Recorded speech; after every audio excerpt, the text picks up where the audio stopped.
Alléluia. Vous savez, nous sommes dans la joie, nous sommes dans la fête parce que notre fête continue.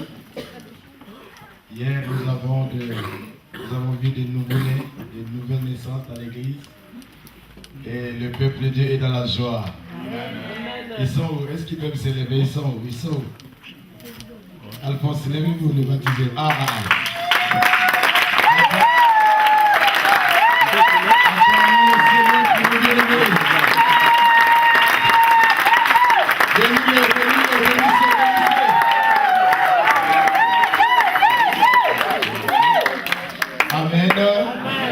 Voilà, soyez les bienvenus encore dans la maison de Dieu, dans la famille chrétienne, parce que le Seigneur a fait de merveilles au milieu de vous. Que Dieu vous bénisse. Viens vous asseoir. Rapidement, nous allons lire quelque chose. Je vais enseigner. Nous sommes dans Matthieu chapitre 2. Matthieu chapitre 2. La lecture sera un peu longue. Nous allons voir le verset 1 jusqu'à 12. Verset 1er jusqu'au 12e verset. Matthieu chapitre 2, verset 1 à 12. Nous lisons la parole du Seigneur. Jésus étant né à Bethléem en Judée,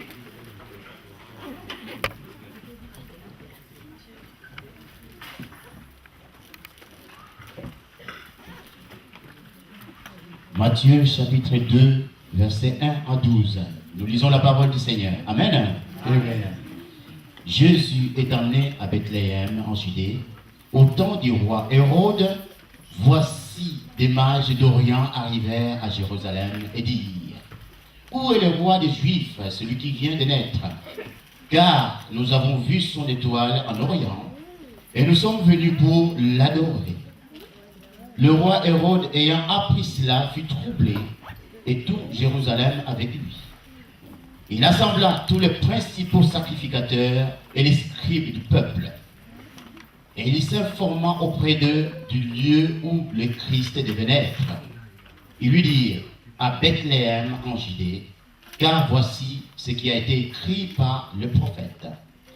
Et toi, Bethléem, terre de Juda, tu ne seras pas la moindre entre les principales villes de Juda, car de toi sortira un chef qui paîtra Israël, mon peuple. Alors Hérode fit appeler en secret les mages et sentit soigneusement auprès d'eux depuis combien de temps l'étoile brillait. Puis il les envoya à Bethléem en disant: allez et prenez des informations exactes sur les petits enfants. Quand vous l'aurez trouvé, faites-le moi savoir, afin que j'aille aussi moi-même l'adorer. Après avoir entendu le roi, ils partirent. Et voici l'étoile qu'ils avaient vue en Orient aller devant eux jusqu'au moment où, arrivée au-dessus du lieu où étaient les petits enfants, elle s'arrêta. Quand ils aperçurent l'étoile, ils furent saisis d'une très grande joie. Dites Amen. Amen. Et ils entrèrent dans la maison, virent le petit enfant avec Marie, sa mère, se prosternèrent et l'adorèrent. Ils ouvrirent ensuite leur trésor et l'offrirent en présent de l'or, de l'encens et de la myrrhe. Puis, divinement avertis en songe de ne pas retourner vers Hérode, ils regagnèrent leur pays par un autre chemin. Amen. Amen. Gloire à Dieu. Ce texte, je l'ai médité dans la semaine, ça m'a fait beaucoup du bien. Et je crois que ça nous fera aussi beaucoup du bien ce matin. C'est un très beau texte qu'on vient de lire. Et le thème que j'ai tiré dans ce passage, c'est l'étoile a disparu. L'étoile a disparu. Parce que nous avons vu les mages qui sont allés pour adorer. À un moment, ils suivaient l'étoile. Mais l'étoile a disparu et l'étoile a réapparu pour qu'ils continuent leur marche, leur suite ou leur mission pour aller adorer le Seigneur. Et dans ce texte, on nous parle du roi Hérode. On nous parle des mages Et on nous parle d'un petit enfant de moins de 2 ans. Ou de moins d'1 an même, s'il faut le dire comme cela. Et cet enfant dont on fait mention ici, sa mère, on l'a juste cité vers la fin. On ne parle même pas de son père. On parle de roi, de mage. Mais on va toucher un jeune enfant, un petit enfant qui vient de naître. Donc même sa naissance, ça créait déjà quelque chose dans la ville. Et ça, c'est l'homme de Galilée qui peut faire ça. Amen. Alléluia. Amen. Sa naissance commençait déjà à attirer les gens qui venaient de loin parce qu'ils ont vu l'étoile, ils ont vu qu'il y a quelqu'un qui vient de naître. Bien aimé, c'est très profond. Et les gens qui ont provoqué les problèmes, qui ont provoqué l'histoire, je pense que c'est les mages. Et nous allons un peu étudier parce qu'on connaît le roi Hérode un peu. On connaît un peu les fils, l'homme de Galilée. Mais nous allons un peu étudier le mage. Qui sont ces gens-là? Donc vous allez noter les mages. Ce sont des prêtres païens qui célébraient la nature. Je vais essayer de donner quelques définitions que nous allons comprendre, nous allons essayer de développer. Les mages, ce sont des prêtres païens qui célébraient la nature. Tu mets un petit tiret. Ils se livraient à l'observation des astres, ou ils faisaient ce qu'on appelle l'étude des étoiles. Voilà leur travail. Ils observaient les étoiles, ils observaient les astres. Ils pouvaient étudier les étoiles, ils pouvaient étudier la lune, le soleil. S'ils peuvent prévoir demain, ou qu'est-ce qui pourrait arriver demain. Et ça, c'était un peu leur travail. Ils avaient la connaissance de ces choses-là. Et ils avaient aussi le pouvoir de prédiction. Amen. Dans la Bible, nous avons les prophètes qui ont fait beaucoup de travail. Mais dans leur message, il y a ce qu'on appelle les prédictions et la prédication. Est-ce que j'explique? Une prédiction, c'est quoi? C'est quelqu'un qui arrive, il dit, Papa Jean-Jacques, demain ou après, 3 mois après, voilà ce que Dieu va faire dans ta vie.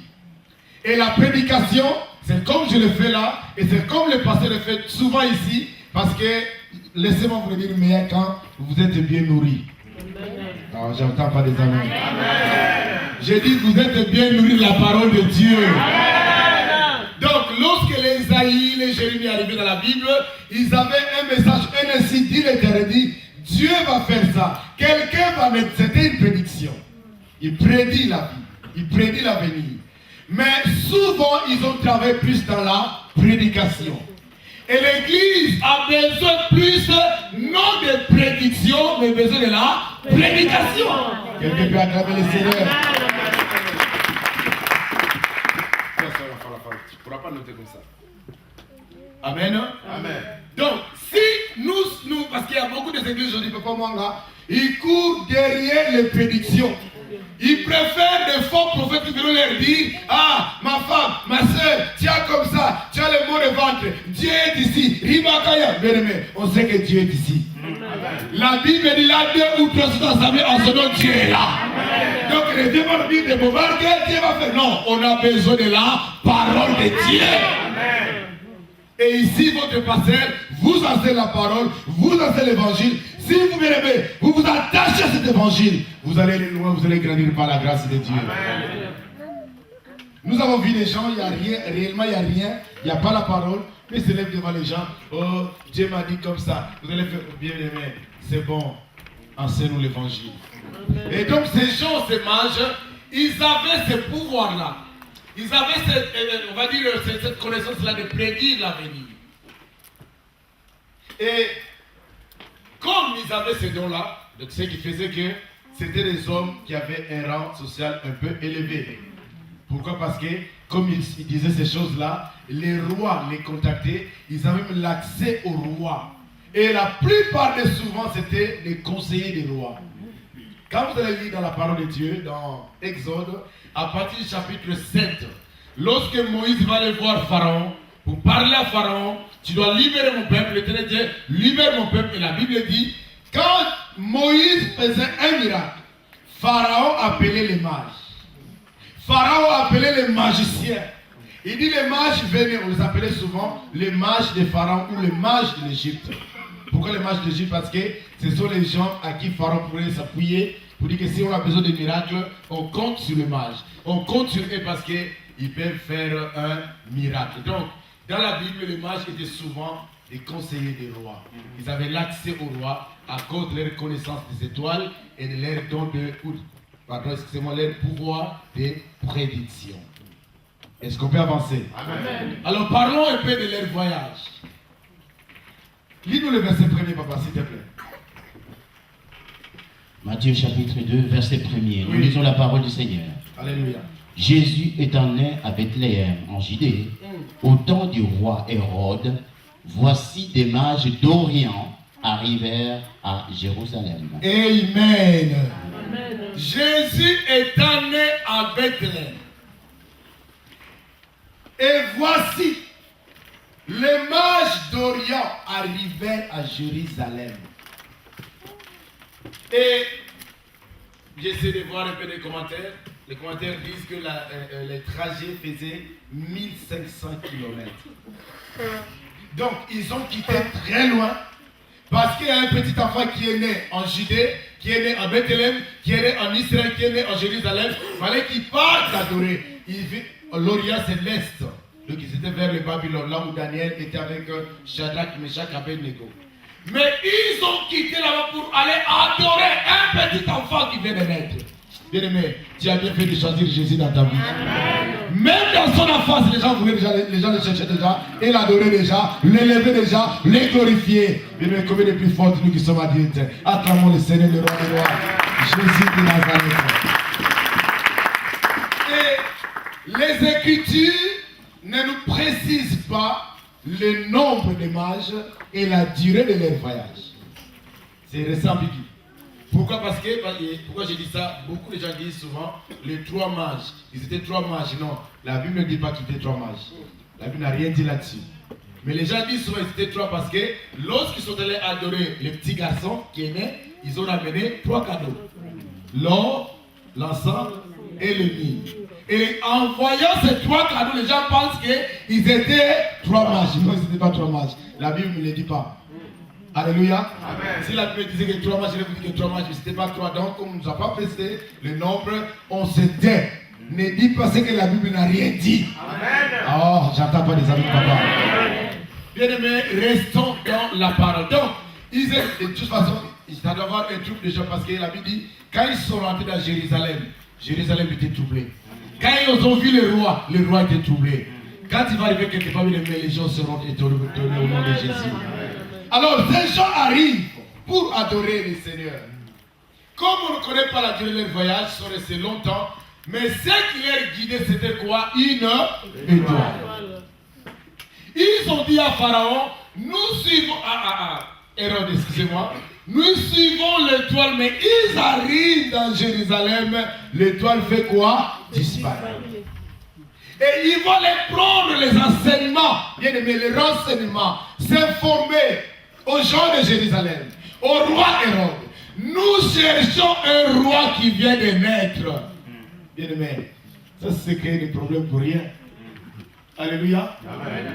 Donc le problème c'est quoi? C'est cette étoile-là qui les orientée, qui les guidait, et ça me fait penser lorsqu'Israël sortait de l'Égypte.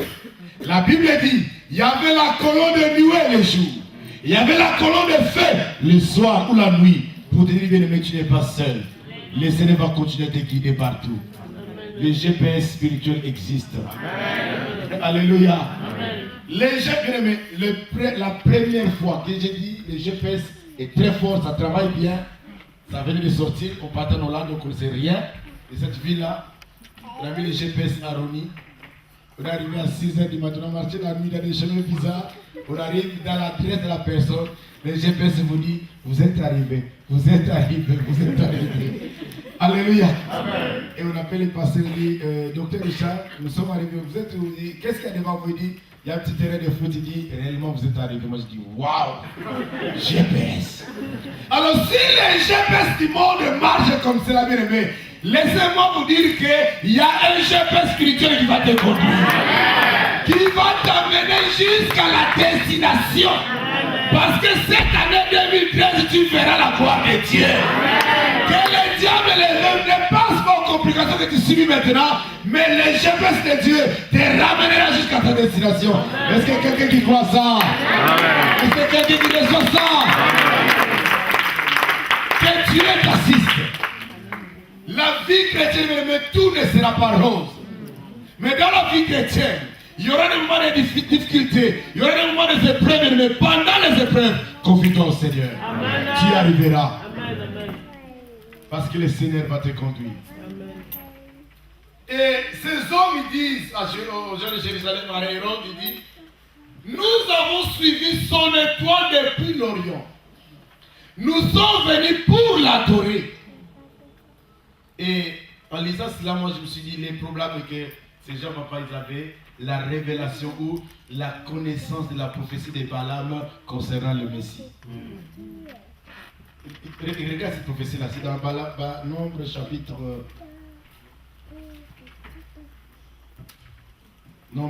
24. Nombre chapitre 24, verset 15 à 17. Nombre chapitre 24, verset 15 à 17. Nous lisons la parole du Seigneur. Balaam prononça son oracle et dit, parole de Balaam, fils de Béor. Oui. Parole de l'homme qui a l'œil ouvert. Parole de l'homme qui a l'œil comment? Ouvert. Continue, papa. Parole de celui qui entend les paroles de Dieu. De celui qui connaît les desseins du Très-Haut. De celui qui voit la vision du Tout-Puissant. De celui qui se prosterne et dont les yeux s'ouvrent. Je le vois, mais non maintenant. Je le contemple, mais non de près. Un astre fort de Jacob, un spectre s'élève d'Israël, un sceptre s'élève d'Israël. Il perce le flanc des Moab et il abat tous les enfants des Seth. Amen. Lis-moi le verset 17, s'il te plaît. Verset 17. Je le vois, mais non maintenant. Je le vois, mais non maintenant. Je le contemple, mais non de près. Je le contemple, mais non de près. Un astre sort de Jacob. Merci. Un astre sort de Jacob. Une étoile sort de Jacob. Et donc, moi, je pense que ces gens avaient la connaissance de cette prophétie. Et lorsque l'étoile qui devait sortir de Jacob est venue, ils ont vu l'étoile de l'Orient et ils commencent à suivre l'étoile qui va les ramener devant l'étoile brillante du matin. Amen. L'étoile qu'ils avaient vue de l'Orient, c'était un astre normal, mais ça les ramène où? Devant le soleil du jour, devant celui qui va mourir, qui sera ressuscité et qu'on devait aller adorer. Et ils étaient guidés. Mais la disparition de cette étoile pouvait leur créer de sérieux problèmes. Parce qu'ils devaient aller demander à Hérode ou à Jérusalem que nous cherchons un roi qui vient de naître. Ils demandent à qui? À un roi. Bien aimé, vous cherchez votre mort. L'étoile a disparu. Quand l'étoile disparaît, c'est le danger qui arrive, c'est la mort qui arrive, c'est la maladie qui arrive, mais ton étoile va réapparaître au nom de Jésus. Quand l'étoile disparaît dans ta vie, rien ne marche, rien ne va. Pourquoi? Parce que tu te poses tant de questions. Mais ma vie, comment ça va? Comment ça va marcher? Laissez-moi te dire une chose. C'est lui qui a commencé une mission avec toi, il va l'achever. Dieu ne fait jamais des choses à moitié. Dieu qui t'a appelé de devenir enfant de Dieu, le Dieu qui t'a pris, qui t'a ramassé dans la poubelle, il t'a amené dans la vie chrétienne, il te bénira, il te délivrera, il va te restaurer. C'est si moi nous parlons de non à la malédiction de nos ancêtres ou non au lien de nos aïeux bien-aimés, nous devrons vivre la gloire de Dieu cette année au nom de Jésus. Amen. Fini les pleurs, bannis les quiétudes. Lorsque l'étoile disparaît quelque part, la course est arrêtée. L'avenir est brisé. Comment nous pouvons avancer? Parce que l'étoile qu'on suivait, l'étoile disparaît, et bien, c'est fini, la mission est finie. Mais ce n'est pas encore fini.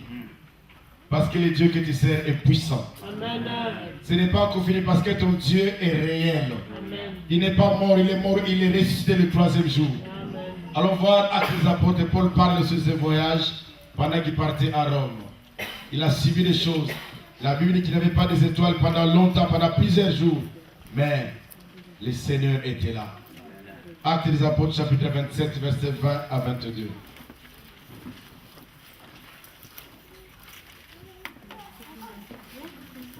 Acte Actes 27, ouais, 20 à 22. verset 20 à 22. nous lisons la parole du Seigneur. Ouais. Amen.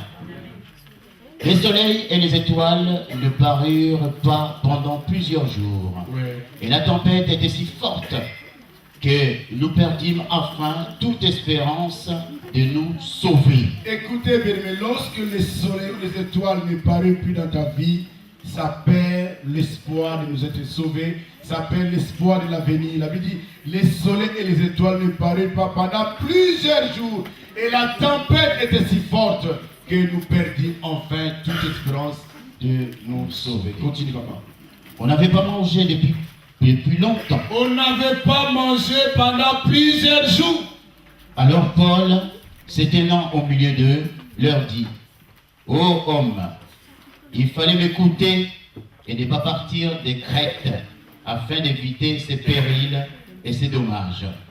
Maintenant, je vous exhorte à prendre courage, car aucun de vous ne périra, et il n'y aura de perte que celle de ma vie. Tu viens de dire, Du navire, pardon. tu viens de dire aucun de vous ne périra, mais je n'ai pas entendu un amen dans la salle. Amen. Lis ce verset 22. Amen. Verset 22. Maintenant, je vous exhorte à prendre courage, car aucun de vous ne périra, et il n'y aura de perte que celle du navire.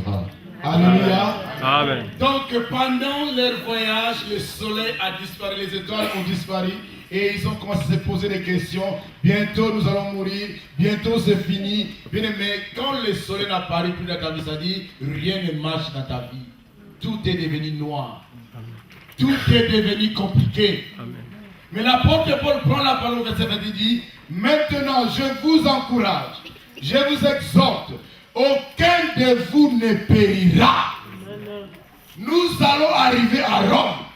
Parce que l'Éternel que je sers, l'ange de m'est apparu cette nuit m'a dit, Paul, tu arriveras à Rome. Et comme vous êtes avec moi, nous arriverons à Rome. Amen. Alléluia. Amen. Pourquoi? Parce que les astres depuis là, le soleil a disparu, les étoiles ont disparu, les étoiles n'ont pas apparu pendant plusieurs jours. Et c'est ça qui arrive dans ta vie aujourd'hui. Il n'y a plus de soleil. Tu dis, mais pasteur, qu'est-ce qu'il y a? Qu'est-ce qu'il y a à ma vie? Je ne comprends pas. Pasteur, depuis que je suis en Europe, pasteur, depuis que je suis en France, depuis que je suis là, ça ne va pas. Mais qu'est-ce qui se passe? Bien aimé, tu verras la main de Dieu. Amen. Je parle comme Paul aujourd'hui. Étant qu'un homme de Dieu, loin de la part du Seigneur, personne ne périra au nom de Jésus. Aucun de vous ne périra, mais nous allons arriver jusqu'au bout au nom de Jésus-Christ. Amen. Même si tu ne vois plus l'étoile, bien aimé, persévère dans le Seigneur. Amen. Même si les choses sont devenues compliquées dans ta vie, on va avancer. Soutenons-nous ensemble, bien aimé. Chacun va soutenir l'autre et nous allons avancer ensemble. Amen. On va voir quelques leçons dans ce passage. Dans notre texte de base, dans Matthieu. Matthieu chapitre 2. La première leçon qu'on va voir ici, c'est la persévérance. Avoir confiance en l'Éternel. La persévérance. On va nous lire les versets 2 et 3. Matthieu chapitre 2, versets 2 et 3. Ouais. Nous lisons la parole du Seigneur. Amen. Il dit, où est le roi des Juifs qui vient de naître? Car nous avons vu son étoile en Orient, et nous sommes venus pour l'adorer. Le roi Hérode, ayant appris cela, fut troublé, et tout Jérusalem avec lui. Alléluia. Amen. Ce mage, il dit, où est le roi des Juifs qui vient de naître? Et bien aimé, en lisant cela, je me suis dit, ils ont pris des risques. Je veux dire à quelqu'un qui ne risque rien à rien. Amen. Dans la vie, il faut avancer. Amen. Un gagnant ne lâche jamais. Amen. Est-ce que je parle à quelqu'un ce matin? Amen. Je parle de la persévérance parce que ces gens, quand l'étoile a disparu, ils n'ont pas lâché prise, mais ils ont persévéré. Ils ont dit, nous allons voir le petit garçon. On ne peut pas retourner chez nous les mains vides sans pourtant adorer le méchant, la consolation d'Israël. Parce qu'ils avaient le rêve à la révélation que c'est lui qui va venir, c'est lui qui va consoler tout Israël, tout le peuple du monde entier. Donc nous sommes venus pour l'adorer. Même si l'étoile a disparu, mais nous allons voir le roi. Où est le roi des Juifs qui vient de naître?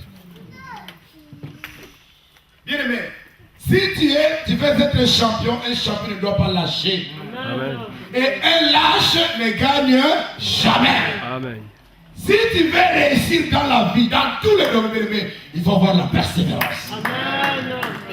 Tu as échoué hier à l'école, tu as échoué hier pour ton bac, bien-aimé. Ne lâche jamais, il faut persévérer et la main de Dieu sera sur toi. Amen. La persévérance, ils ont ainsi dit, nous voulons voir le Messie. Parce que nous autres, sans Jésus, nos villas sont rien. Alléluia. Et ils ont dit, si on ne voit pas le Messie, nos villas seront rien, zéro. Parce que c'est lui qu'on avait dit qui va consoler Israël. Ok, le consolateur vient te consoler au nom de Jésus. Amen. Je dis que Yoshua Mashiach vient te consoler au nom de Jésus. Amen. Toi qui appelleras pour cette nuit, que Dieu te console.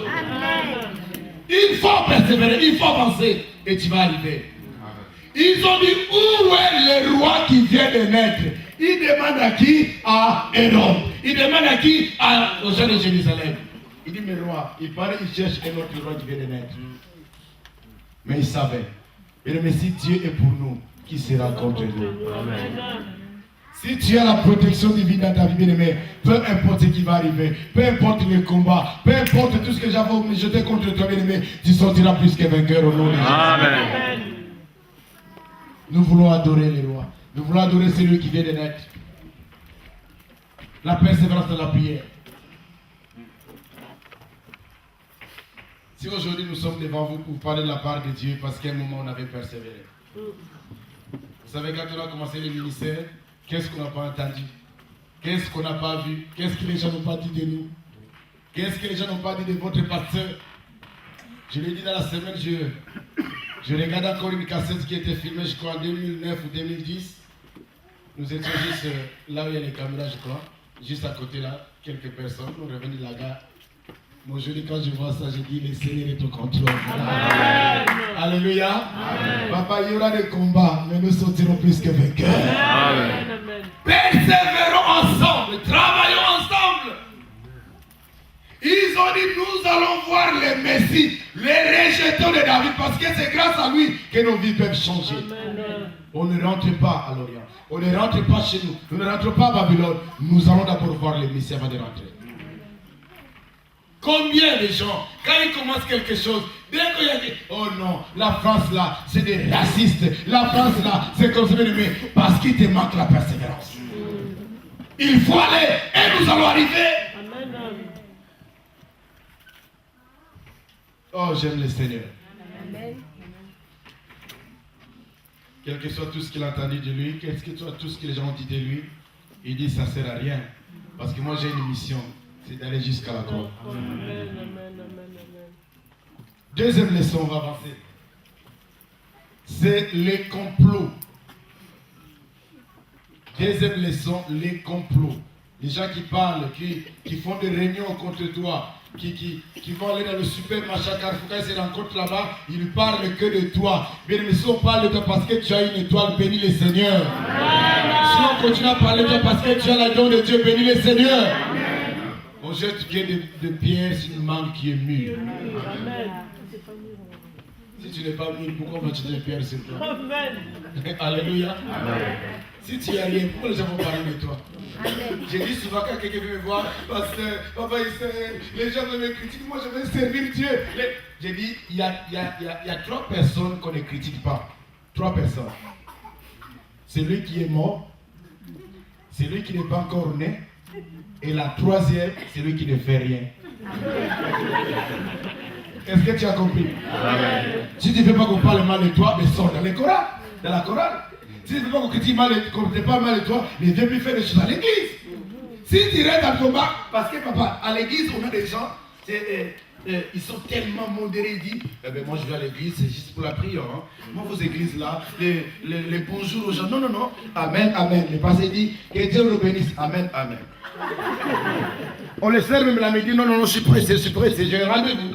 Pourquoi? Parce qu'il vient, mais si tu veux rester comme ça, on va parler mal de toi. Mais si tu veux que nous travaillions ensemble, si tu veux participer pour l'avancement de cette œuvre, on parlera mal de toi, on dira des faussetés sur toi, mais n'attends pas ces choses, avançons avec le Seigneur. Est-ce que bien quelqu'un m'entend? Est-ce que bien quelqu'un m'entend pour ça les de joie? Les gens vont former des complots contre toi. Ils vont faire des réunions la nuit, à minuit. Ils vont faire des réunions contre toi. Bien-aimé, toi élève là-bas vers le Seigneur. Qu'on dise des mal de toi, mais qu'on ne te trouve pas dans ces mal-là. Est-ce que j'ai parlé? Amen. Papa, come on, verset 7. Matthieu chapitre 2, verset 7. Oui, Nous lisons la parole du Seigneur. 7 et 8. Alors Hérode fit appeler en secret les mages et s'enquit soigneusement auprès d'eux depuis combien de temps l'étoile brillait. Puis il les envoya à Bethléem en disant, allez et prenez des informations exactes sur le petit enfant. Quand vous l'aurez trouvé, Ouais. faites-le moi savoir afin que j'aille aussi moi-même l'adorer. Amen, amen, Est-ce que quelqu'un a compris quelque chose? Amen. Lorsque le roi a vu cela, comme il était tellement troublé, il dit, bon, venez, on va causer calmement. Par la Bible dit, Jérusalem était troublé, le roi Hérode était comment? Troublé. Donc, il va faire un complot contre les mages. Il dit, venez, on va causer calmement, rentrez au bureau. Bon, je vous envoie, allez, voyez les petits garçons, adorez d'abord comme vous partez pour l'adorer, et prenez les informations exactes. C'est-à-dire, il est né où? Il habite où? Dans sur quelle rue? Avenue, route de Paris. Bon, si tu arrives, il y a quoi à côté? Il y a quoi en face? Parce que nous voulons détruire l'église là, bien. Ceux qui sont des dieux sont plus que des pères. Est-ce que quelqu'un m'entend? Tu avanceras au nom de Jésus. Et nos gens, le bien te soutiennent, le message dans le meilleur. Prenez les infos exactes. Allez l'adorer. Revenez par ici. Donnez-moi, informez-moi de toutes ces informations. Et moi, je ferai quoi? J'irai pour l'adorer. Est-ce que c'est vrai? Non. Est-ce que c'est vrai? Non. Et là, je voulais énumérer quelque chose. La motivation. Vous savez, le problème, ce n'est pas ce que tu as dit ou ce que tu as fait, mais ce qu'il y a derrière. Est-ce que je me suis fait comprendre? Ce n'est pas... il y a des fois, on pose un acte, mais ce n'est pas ça que tu voulais poser. Il y a des fois, on dit des choses, ce n'est pas ça que tu voulais dire. Mais ce qui est important, la motivation que tu as derrière, la chose, la pensée que tu as derrière tout ça. Dans la Bible, là on voit Hérode, il dit, allez adorer, et moi j'irai aussi pour l'adorer. Est-ce que l'adoration c'est mal pour adorer quelqu'un, pour adorer Jésus? C'est pas mal, mais sa pensée, c'était pour tuer les mages et tuer aussi les petits enfants. Donc, tu peux faire des choses bien à l'église. Tu peux venir voir ton pasteur. Ah papa, shalom, mon pasteur, tu es mon papa, vraiment tu es mon papa. Mais qu'est-ce que tu as derrière quand tu vois ton papa?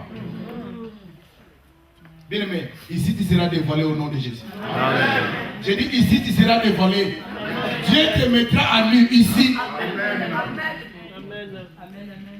Il y a des gens comme ça dans l'église, ils peuvent être zélés dans la chorale, zélés à la quête, zélés je ne sais pas où, mais il y a une autre motivation derrière tout ça. Il dit allez adorer, et moi aussi j'irai pour l'adorer. Ce n'est qu'un complot. Et je détruis tous les complots au nom de Jésus-Christ. J'ai dit celui qui forme des complots pour te détruire va se détruire lui-même au nom de Jésus. Il y a des gens qui ont fait des choses bizarres, je dis bizarres dans la Bible. Mais la motivation était bonne. My God. Papa, il y a une femme dans la Bible. La Bible l'appelle la pécheresse. Marie de Béthanie. Et d'autres évangélistes, ils n'ont pas donné son nom. Ils disent la pécheresse. Vous la qualifiez la pécheresse. Quand elle était touchée par la parole, qu'est-ce qu'il a fait? Il vient voir Jésus qui était invité chez un pharisien, à table. La dame vient avec son parfum. Parfum de l'âme, de grand prix. Elle arrive, elle casse la bouteille. Ah, Seigneur! Elle va commencer à pleurer. Il prend le parfum, il met sur les pieds de Jésus. D'autres évangélistes parlent sur la tête. Il met sur ses pieds. Et elle avait de l'eau sur les pieds. La prostituée, elle avait de l'eau sur les pieds. Parce que c'était son métier. Il a pris les cheveux. Il commence à essuyer les pieds de Jésus avec ses cheveux. Oh Seigneur, oh, les gens qui étaient là-bas. Mais cet homme n'est pas un prophète. Mais s'il était prophète, il devait savoir quelle est cette dame d'eau. Mais non, ça c'est bizarre. Ça sentait bizarre devant les gens. On voyait très mauvais devant les gens. Mais en réalité, la dame est en train d'embaumer le corps de Jésus. Amen. Est-ce que j'ai dit quelque chose? Amen. La dame est en train d'embaumer parce que lorsque quelqu'un meurt, on doit chercher pour aller embaumer son corps. Mais Jésus, le 3e jour, il devait ressusciter. Donc avant sa mort, on a déjà embaumé son corps. Amen. J'ai dit ceci. Avant la mort de Jésus, Papa Jean-Jacques, on a déjà embaumé son corps. Parce que le jour qu'il est mort, la Bible dit le matin, les femmes, ils ont pris des aromates pour aller embaumer le corps de qui? De Jésus. Mais ils arrivent au temps, la Bible dit quoi? Le Messie n'est pas. Tu n'as pas compris. Est-ce que quelqu'un sait dit ça? Amen. Ils arrivent avec des parfums, ils voulaient embaumer le corps de Jésus. Mais là, je te dis, pourquoi chercher dans le monde celui qui est comment? Ressuscité. Quelqu'un peut acclamer celui qui est ressuscité?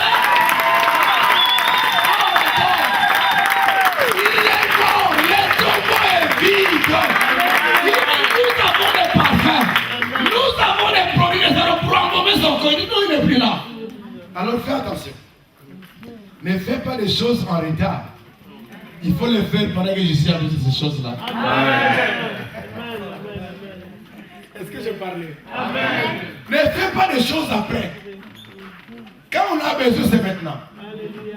Quand je lis les livres de Job, ça m'attriste un peu. Quand Job était malade, il a besoin de soutenir de ses amis. Tous ont fui. Tous l'ont condamné. Tu as péché. Tu es mauvais. C'est pourquoi tu es malade. Job dit, mais même si j'ai péché, au moins vous êtes mes amis, consolez-moi. Un ami a besoin de la compassion de ses amis. Ils ont fui. Mais quand Dieu a béni Job, ils sont venus pour les consoler. Quelqu'un est venu pour les consoler pour faire. Alléluia. Amen. Si tu veux me bénir, il faut me bénir maintenant. Amen. Parce que quand moi je vais avoir une grande maison aux Champs-Élysées, toi tu viens peut-être avec une petite maison, je dis mais non, je n'ai pas besoin de ça. Vous vous imaginez, quand Dieu va me faire grâce, je commence à toucher Hollande, je commence à toucher les Sarkozy, les Bill Clinton, tout le monde, je commence à avoir des grosses enveloppes, toi tu viens avec tes verres dans la poche. Frère Israël, je voulais te bénir, c'est combien? Ouvre l'enveloppe, ouvre l'enveloppe. Acclame le Seigneur. Amen. Je vais te dire, ouvre d'abord l'enveloppe. Oh, j'ai que verre. Va m'aider les paniers au franc. Mais il faut le faire maintenant. Mais c'est maintenant, pas après, parce qu'après, ça sera trop tard. La dame est en train d'embaumer le corps de Jésus, mais Jésus est encore vivant. Quand vous dites de faire quelque chose à l'église, bien aimé, si tu es touché, fais-le. Il ne faut pas attendre. Parce que les jours que tu viens de passer, non, quelqu'un a déjà acheté ça. Non, je voulais acheter la caméra. Non, on a déjà un don de caméra. Non, on voulait acheter l'aspirateur. On a déjà un don d'aspirateur. Non, pasteur, moi, Dieu m'a béni, je voulais acheter. Non, on a déjà ça. C'est trop tard. On vous a parlé ici dimanche de quoi? Banque Céleste. Hein? Banque Céleste. My God. C'est-à-dire, même je suis là dans ma poche, là, il y a vide, il y a zéro, mais dans la Banque Céleste, bien aimé, je ne suis pas en découvert. Je peux être en découvert à Crédit Lyonnais, La Poste, Crédit Mutuel, BRP, mais dans la Banque Céleste, c'est pourquoi tu te donnes la guérison. Quand une maladie arrive, Dieu protège ton enfant. Quand un problème arrive dans la famille, un accident qui arrive, Dieu épargne parce que dans ta banque là-bas, tu as tellement épargné. acclame bien, Dieu acclame bien, bien. Donc, voilà quelqu'un qui fait le compris, il dit, allez adorer, revenez me dire, moi aussi je serai pour faire quoi? L'adorer. Une très mauvaise motivation. Quand tu poses un acte, même entre vous, entre nous à l'église, quelle est la pensée que tu as? Il y a quelqu'un qui va te dire aujourd'hui, Saint-Michel, tu es bien habillé. Mais oui, c'est moque de toi. Et t'as maigri, t'as perdu un peu du poids. Mais quand il va derrière, je pense que la maladie, là, comme on avait dit, c'est vrai. On a vu tellement de choses dans les églises. Tu es béni une bonne chose, mais qu'est-ce qu'il y a derrière? Et la Bible dit dans Proverbe, je crois Proverbe 27, la Bible dit, c'est lui qui bénit son prochain tôt le matin et à haute voix, c'est envisagé comme une malédiction. Il bénit quelqu'un, il bénit son prochain tôt le matin à haute voix, est envisagé comme une malédiction. Attends, je vais vous donner ce passage. Proverbe 27. Proverbe 27, verset 14. Proverbe 27, verset 14. Nous lisons la parole du Seigneur. Amen. Si l'on bénit son prochain à haute voix et de grand matin, cela est envisagé comme une malédiction. Alléluia. Amen. Si quelqu'un te dit, il y a des gens à qui ils ont fait tellement du mal, dis mais qui m'a fait ça? C'est frère, comment il s'appelle? Frère, votre prénom, s'il vous plaît. Anthony. Voilà, je suis bien avec Anthony. Après, il y a quelques moments, Anthony me fait quelque chose. Et bien je dis à Anthony, ah, mais Anthony, tu m'as fait ça. D'accord, que Dieu te bénisse. Est-ce que je le bénis? Non. Mais dans ma parole, c'est dit quoi? Que Dieu te bénisse. Mais en réalité, je ne te bénis pas. Ne bénis pas. Amen. Ça ne sort pas de mon cœur. C'est une malédiction, ça. Ah, la sœur Germaine, vraiment, pourquoi il m'a fait ça? Bon, merci.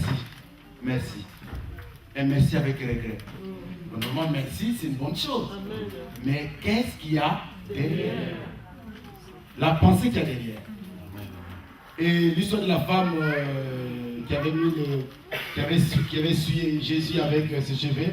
Vous pouvez lire ça dans Jean chapitre 12. Vous notez, vous allez lire à la maison. Jean chapitre 12, à partir du verset 1er.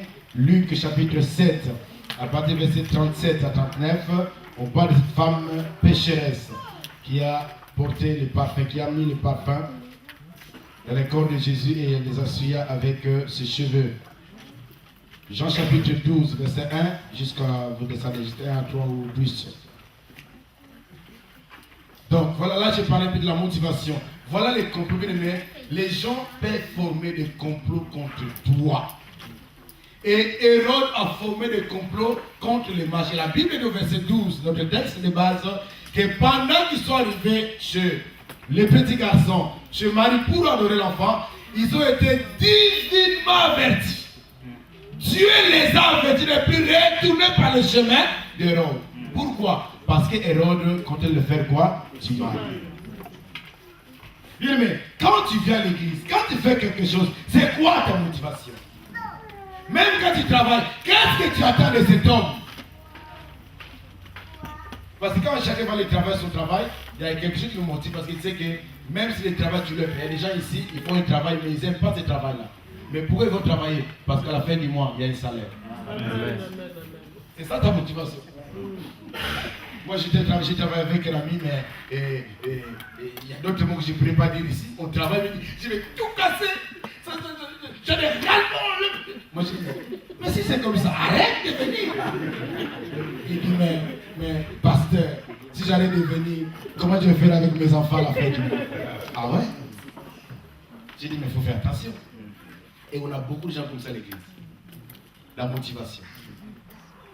Donc, Hérode, il t'a de faire des complots, il t'a de comploter sur ces gens. Il dit, allez adorer, revenez ici, moi je vais partir l'adorer. Bien aimé, que tu le veilles ou non, il y a des gens qui complotent contre toi. Amen. Que tu sois pasteur, que tu sois Jésus, il y a des gens qui complotent contre toi. Mais ce matin, je me lève en tant que serviteur de Dieu. Je détruis tous les complots contre toi au nom de Jésus. Il y a des gens qui complotent contre cette assemblée, contre votre groupe, contre vos vies. Mais je me lève aujourd'hui, par l'autorité de l'Éternel, pour renverser tous les complots. Toi, tu ne les as pas vus, mais Dieu les a vus. Et comme Dieu les a vus, que Dieu les mette au nu au nom de Jésus. Que Dieu les mette à nu. Nous avons vu des gens qui nous ont demandé de pardon. J'ai dit, Papa Israël, pardonne-moi. J'ai dit, mais qu'est-ce que tu as fait? Non, pardonne-moi. Pardonne-moi. Bien aimé, je vais vous conseiller d'avoir une vie de prière. Les gens peuvent faire des réunions en secret. Dieu peut prendre l'arme lourde, comme ce qui se passe au Mali aujourd'hui. Des bombes lourdes, Dieu envoie là-bas. Et les gens sont dispersés. Pourquoi? Parce que toi tu es dans la prière. Je dis que Dieu le fasse au nom de Jésus. Amen. Pour te protéger aussi. Amen. Donc ils vont former des complots. Ils vont essayer de détruire les gens. Il y a des gens comme ça, ils viennent à l'église, ils viennent prier, ils viennent adorer Dieu.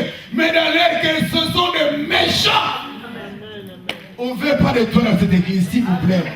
Laissez-nous en paix, laissez-nous en paix, laissez-nous en paix. Dis avec moi, laissez-nous en paix. Si tu dis rien, Dieu suspect. Hein? Nous voulons avancer. Amen. J'ai dit, mais il y a qui doit se remplir au nom de Jésus. Amen. On peut arriver à faire 2 cultes, 3 cultes, pourquoi pas?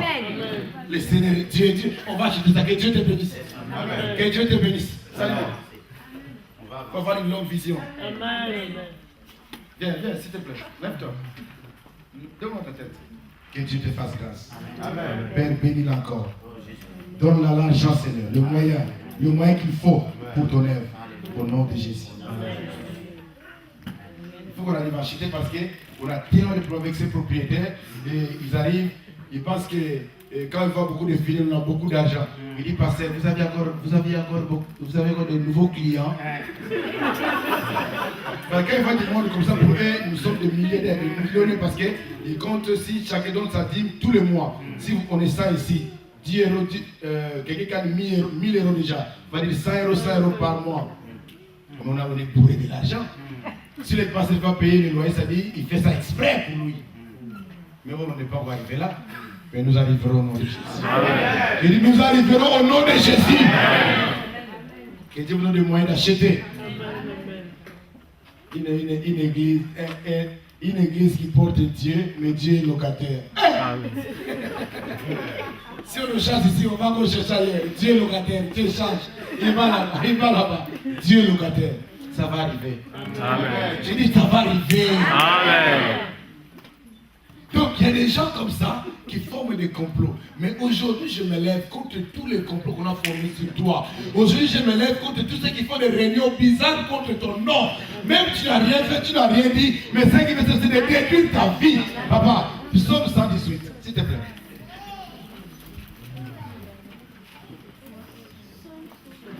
Psaume 118. Commence au verset 10. Pendant que les bénis t'attendent de lire, tu déclares, tu scelles ces paroles avec les alléluia, avec les amen. Papa, tu lis ça comme c'est toi qui prêchais maintenant ce matin. Vas-y, come on. Je commence. Ouais. Psaume 118. Donc après les enfants de Dieu, je lis les psaumes, après tu attaques. C'est comme ça. Allez, on y va. C'est parti. Psaume 118. Enfants de Dieu, nous lisons la parole du Seigneur. Alléluia. Amen. Gloire à Dieu. Car sa miséricorde, c'est bien là, je commence là. Car sa miséricorde dure à toujours. Qu'Israël dise. 118. Psaume 118, oui. Verset 10. Alléluia. Amen. Toutes les nations m'environnaient. Au nom de l'Éternel, je les taille en pièces. Amen. Non, toutes les nations, on y va. Toutes les nations m'environnaient. Tous les ennemis m'environnaient. Tous les ennemis m'environnaient. Allez, vas-y. Au nom de l'Éternel, je les taille en pièces. Amen. Continue. Elles m'environnaient, m'enveloppaient. Au nom nom de l'Éternel, je les taille en pièces. Elles m'environnaient comme des abeilles. Elles s'éteignent comme un feu d'épine. Au nom de l'Éternel, je les taille en pièces. Tu me poussais pour me faire tomber, mais l'Éternel m'a secouru. Tu m'as poussé pour me faire tomber, mais l'Éternel m'a fait quoi? Verset 17. Je ne mourrai. Verset 17 dans le même Je passage. ne mourrai pas délivré. Et j'ai rencontré les œuvres de l'Éternel.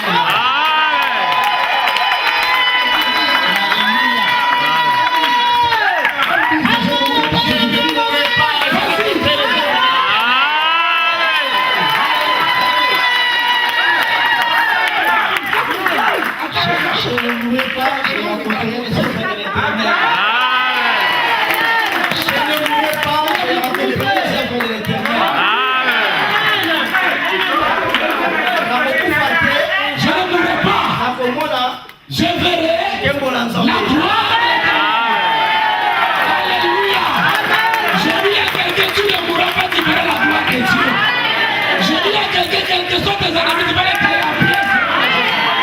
Je dis à quelqu'un, quels que soient les complots qui sont gravis sur le monde. Je dis à quelqu'un, quel que soit.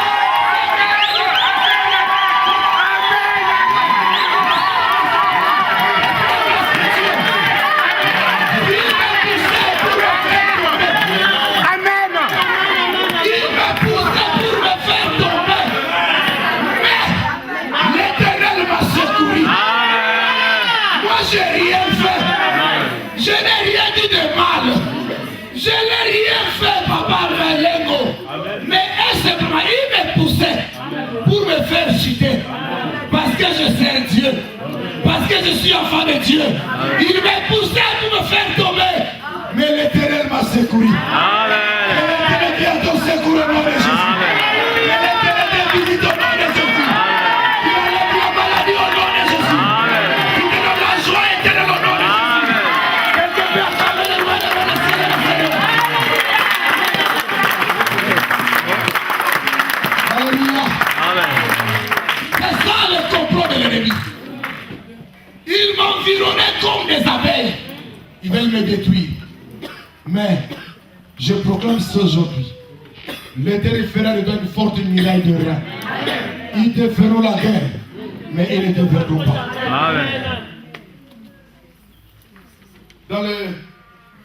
Dans Ésaïe chapitre 49, la Bible dit quelque chose de très important par rapport à nos ennemis, par rapport à nos adversaires. Au verset 26, Ésaïe 49, verset 26, par rapport à ceux qui veulent nous détruire. Mais laissez-moi vous dire qu'aujourd'hui, ceux qui cherchent à manger ta chair vont manger leur propre chair. Ésaïe 49, verset 26. Nous lisons la parole du Seigneur. Je ferai manger à tes oppresseurs leur propre chair. Ils s'enivreront de leur sang comme du mou. Et toute chair saura que je suis l'Éternel, ton sauveur, ton rédacteur, le puissant de Jacob. Amen. Il y a des gens qui voulaient manger ta chair. Il y a des gens qui cherchaient à boire ton sang. Mais Dieu dit, à cause de mon nom, parce que tu es mon enfant, je ferai manger à tes adversaires leur propre chair. Et ils boiront leur propre sang. Il y a des gens qui t'ont combattu, ils n'ont pas réussi, ils commencent à s'attaquer maintenant à tes enfants. Je proclame aujourd'hui, ceux qui voulaient manger ta chair, mangent leur propre chair. Je vais qu'on participe quand on déclare des choses comme ça. Ça, c'est les prières qu'on fait à Dieu. Parce que nous déclarons la parole de Dieu. C'est ce qu'on appelle les déclarations de la parole de Dieu. La Bible dit, la vie et la mort sont au pouvoir de la langue. Quiconque en veut manger le fruit. Ce que tu dis, c'est que tu vas faire. Je ne comprends pas les gens. Je ne sais pas comment les gens sont. Dernièrement, nous étions en Hollande avec le pasteur François, avec l'autre pasteur d'Afrique. Je savais pasteur. Il y a des gens que moi je considère comme un ami. Et déjà que moi je vois, c'est un frère. Mais j'arrive en Hollande dans la prière, à 2h du matin, 2h30, je vois la personne bizarrement. J'ai dit bizarre. Ils veulent me détruire. J'ai dit, oh Dieu, qu'est-ce que je fais? Parce que il voit Israël, il ne va pas Israël, pas le matin d'aller travailler, comme tout le monde, parce que moi j'ai pris la décision de faire l'œuvre de Dieu par rapport au Seigneur, le signe de l'éternel, que je ne peux pas dévoiler aujourd'hui, ça c'est mon secret avec Dieu d'abord, peut-être prochainement. Je vis aussi des mois de souffrance, des mois de preuve. Mais quand il va voir Israël debout comme ça, il dit que non, il va bouffer l'argent de l'église. Je dis, l'église ne me paye pas encore. Mais si l'église commence à me payer, où est le mal? Amen. Si l'église me paye, où est le mal? C'est bon travail, mais l'église ne me paye pas encore pour l'instant. Mais il y a certaines personnes de l'église qui sont, je ne sais pas comment ils sont touchés. Il y a des gens qui disent que Papa Israël, c'est moi qui achète le coupon. Papa Israël, c'est moi, je voulais t'offrir un costume. C'est moi, je voulais t'offrir. Il y a des fois, je vois au Congo, il y a des gens qui achètent les billets. Et les gens pensent que peut-être je crée dans la caisse de l'église. Et ils viennent me combattre à cause de l'argent. Je vis ce que je vis, la nuit, du vendredi à samedi, et j'arrive le dimanche à l'église, je vis ça exactement. Devant ces gens-là, ils me jouent des larmes. Moi je sers Dieu, mais les gens complotent contre moi. Je ne sais pas pourquoi, mais je sais parce qu'il voit quelque chose. C'est pourquoi je dis aujourd'hui, même si les complots viennent de membres de ta famille, ça ne réussira plus au nom de Jésus. Amen. Fais attention avec les amis. On ne connaît pas les vrais amis. C'est Dieu qui sont le cœur honnête. Amen. Nous vivons dans un monde, la Bible dit, le cœur de l'homme est odieux et méchant, qui peut le connaître? On vit dans un monde où on ne veut pas que l'autre puisse évoluer. Mais tu monteras au nom de Jésus. Je dis, tu vas évoluer au nom de Jésus. Amen. Commence à aimer la prière cette année, bien-aimé. Même dans la semaine, l'intercession, viens l'intercession. Le cri de l'enseignement, viens écouter la parole, ça te fera du bien. Parce que tu ne sais pas qui t'a de comporter contre toi. Mais Dieu vous dit aujourd'hui, il va faire manger à tes adversaires leur propre chair. Les trous qu'ils ont creusés pour toi, ils vont tomber eux-mêmes. C'est quelqu'un de ça. L'arbre qu'ils ont mis pour te prendre, ils seront pendus eux-mêmes. Amen. Et tu sortiras plus que vainqueur. Amen. Les complots. Allez l'adorer. Revenez par ici. Moi aussi pour que j'aille l'adorer. C'est faux. Une très mauvaise motivation. J'ai un thème comme ça, c'est la motivation. On verra les frères avec le papa Roger. Je viendrai donner cet enseignement ici. Ça, je parle ça quand on veut, pour ceux qui veulent servir Dieu. On donne à toute l'église, mais pour nous dire comment on peut servir Dieu dans l'assemblée. Une très mauvaise motivation. Pourquoi il veut faire des complots pour détruire quelqu'un, pour détruire les gens. Et allons vite, le troisième enseignement qu'on va tirer là-dessus, c'est l'adoration. Verset 9 à 11. L'adoration. Ces gens ont quitté l'Orient, ils ont quitté Babylone pour aller adorer le Messie qui vient de naître. Matthieu chapitre 2, versets 9 à 11. Nous lisons la parole du Seigneur.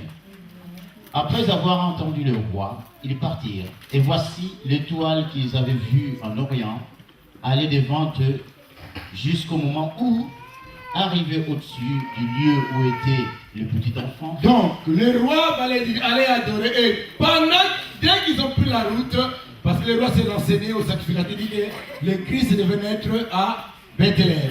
Et dès qu'ils ont pris la route pour aller à Bethléem, à quelques kilomètres, ils ont vu l'étoile qui réapparaît. L'étoile qui était disparue, l'étoile réapparaît. Bien aimé, l'étoile va réapparaître dans ta vie au nom de Jésus. Amen. Même si je dis tout est flou, tu verras clair au nom de Jésus. Amen. Continue, papa. L'étoile, elle s'arrêta. Quand ils aperçurent l'étoile, ils furent saisis d'une très grande joie. Amen. Et ils entrèrent dans la maison, virent le petit enfant avec Marie, sa mère, se prosternèrent et l'adorèrent. Ils ouvrirent ensuite leur trésor, lui offrirent en présent de l'or, de l'encens et de la myrrhe. Amen. Amen. L'adoration. La Bible dit, lorsqu'ils ont aperçu l'étoile, ils étaient animés d'une grande joie. Ils étaient ravis. Ils sont allés et l'étoile s'est arrêtée au-dessus de la maison où étaient les petits.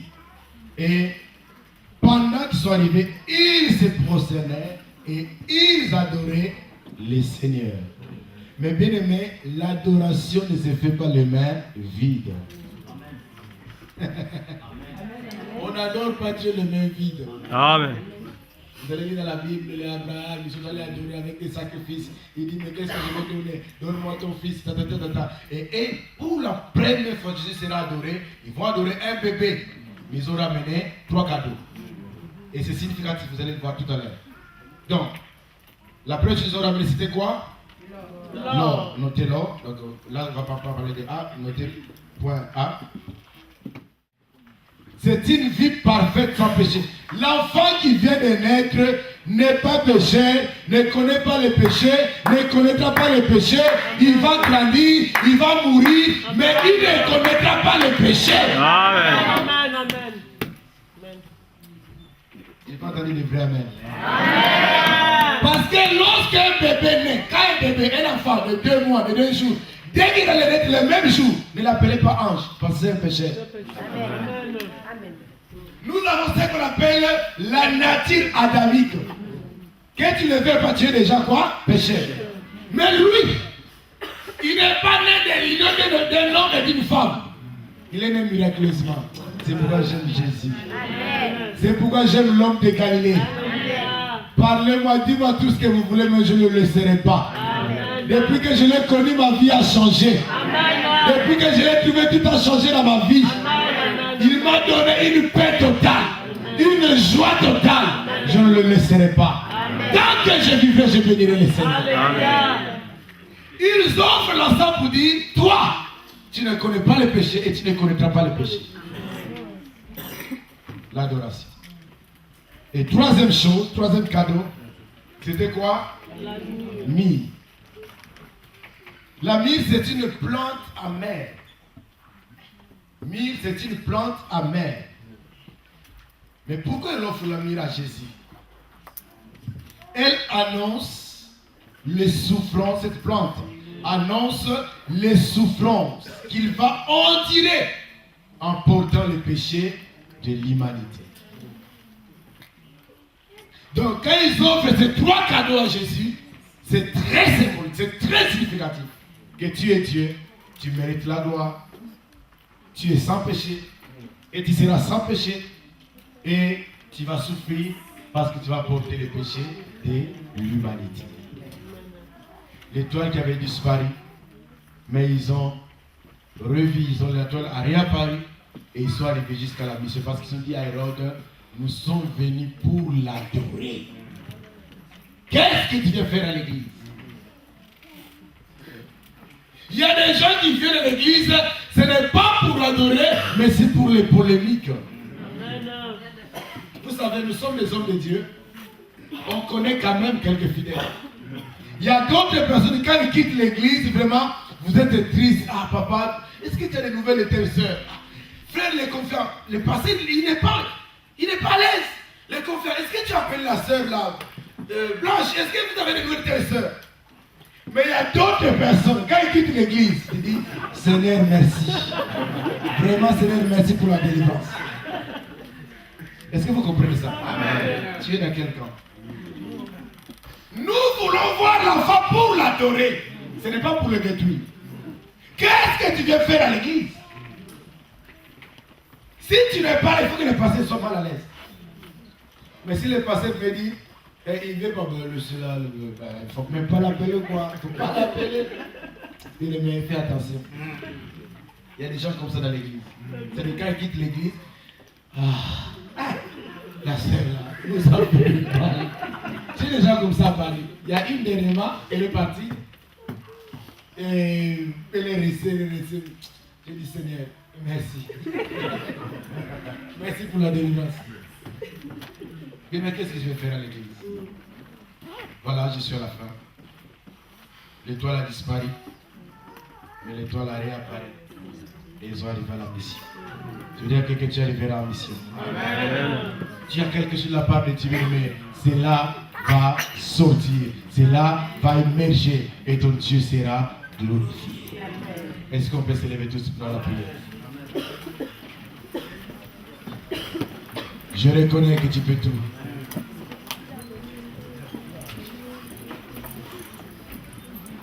Je vais demander à l'Assemblée de se tenir debout, s'il vous plaît. Nous allons prendre quelques moments de la prière.